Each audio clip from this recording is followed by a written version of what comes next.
Hi everybody, you might know me from the trail as Zia, but in my real life, my name is Emily and I am a dog trainer. And one of my goals for hiking the Appalachian Trail was to collect a list of behaviors that would be handy to teach your dog if you are out hiking, whether that be a long distance trail or just day hiking. Now, it goes without saying, I suppose, that first and foremost, your dog really should know all of the basic behaviors. So sit, down, stay, come, those sorts of things. In fact, if you can, it's not a bad idea to take your dog to a basic training class. That'll get you the basic knowledge that the dog needs. This is Jasmine. Jasmine is one of my friend's dogs, and she's had some of that basic training, but she hasn't had training of any of the behavior that I wanted to teach today, which is leave it. So I thought she might be a good demo dog for that. Hey, sweetie, you good girls. So before you get started, obviously you're going to need some treats. And your dog needs to know a marking signal, whether that is a click or a yes. In the case of Jasmine, we're going to use a yes. I don't believe that she's ever been clicker trained before. No, maybe by me once in a while, but she's never learned this behavior. And yes is also useful for this particular behavior because your hands are very busy during that training. Come here, right here. So you also want treats that are ideally high value but flat. I'm using freeze-dried liver that happens to be kind of flat, and she does like it quite well. So we've got all the things that we need to start. Otherwise, it's a quiet room with very few distractions. The first thing I do is I take a treat in my hand, make a fist around it, and then put it in front of the dog's nose. And I'm waiting for the dog to try and stop getting it. She'll obviously poke it with her nose a little bit, nibble. If the dog bites, you can move your hand behind your back and give them sort of a timeout for a couple seconds and then re-offer it to them. That way they learn if they use their teeth and it hurts, it's gonna go away.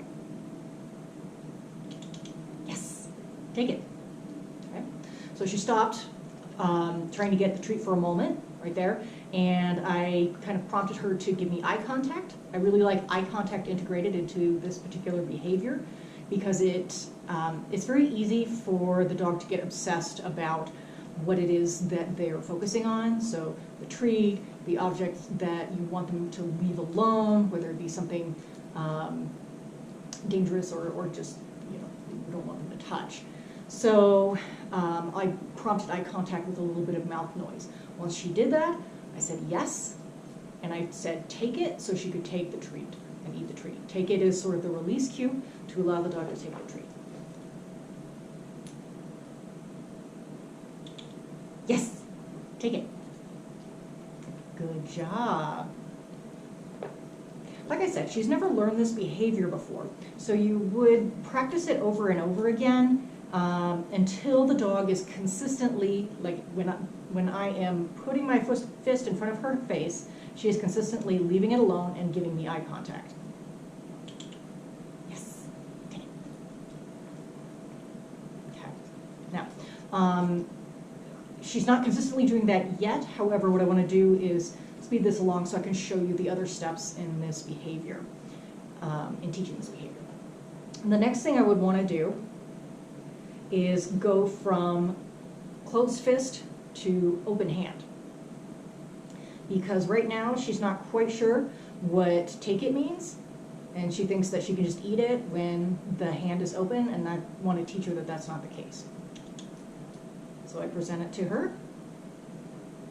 She stops. I open my hand, whoop, and close it back immediately, whoop, when I see the dog going for it.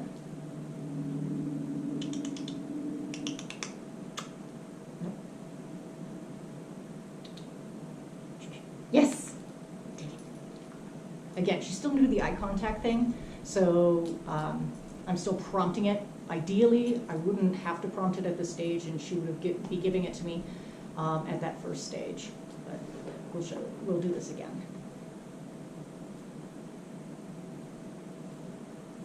Yes! Take it. Look at that. Good job. Okay. Now, once the dog is doing it consistently, the next stage is to add in the word cue. Now, we add the word cue in right before the dog does the behavior. That's pretty consistent in a lot of types of training. It just looks a little bit different here. So the moment that her focus goes onto the item, then I'm going to tell her leave it and do everything else as I did before, just consistently putting in the word. Leave it. Yes. Take it. Leave it. Yes. Take it. She's already learning pretty quick. She's a good, smart girl. Leave it. Yes. Take it. You also might notice that I've been giving her the treat that I've just told her to leave alone.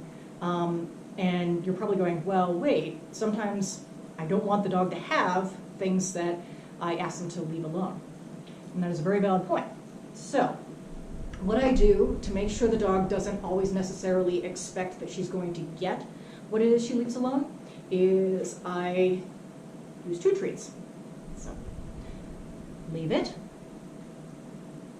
Yes. Okay, she even gave me eye contact that time without prompting. Leave it.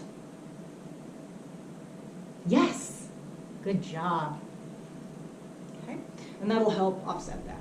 Now the final step, and again, we don't want to move on steps until the dog is doing it consistently. However, for the purposes of this video, I'm going to move on to show you how to do that last step. The last step is to actually have the treats on the ground. Now, mostly because you're not going to go around teasing your dog going, don't leave, you know, we're not going to do that. So most of the things that you want the dog to leave alone are going to be on the ground. And we're going to start with that. Now, there's a couple of different ways that you can do it depending on how physically able you are. So the way I like to start out with, if you can, put the treat on the ground. So leave it. Leave it. Yes. Take it. Good job. See how I kept my hand really close to the treat? That's really important because let me tell you, most of the dogs out there are really fast with this. So you have to have fast reflexes. Leave it. Yes. Take it.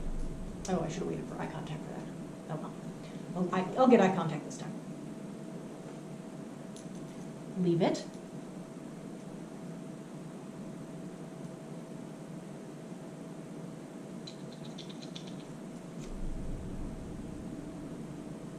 Yes. Take it. Okay. Now, if you're physically limited and can't get down on the ground, there's a couple of options. One, Jasmine's a nice little dog. We could practice this on the bed or a couch if I allowed her on this couch. So you can get the small dog up. If it's a bigger dog, that's obviously not going to be feasible. So an alternative is to use your foot. Go leave it.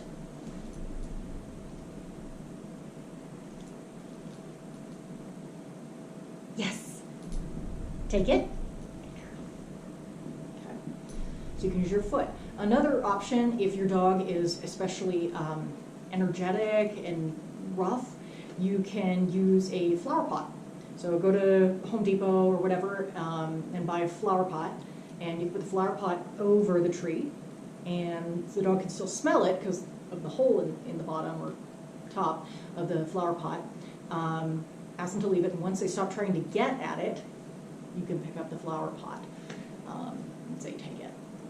Okay, so that is how I like to get a dog started on take it and leave it, really, but leave it, which has a wide variety of applications and is a useful skill for every dog to learn.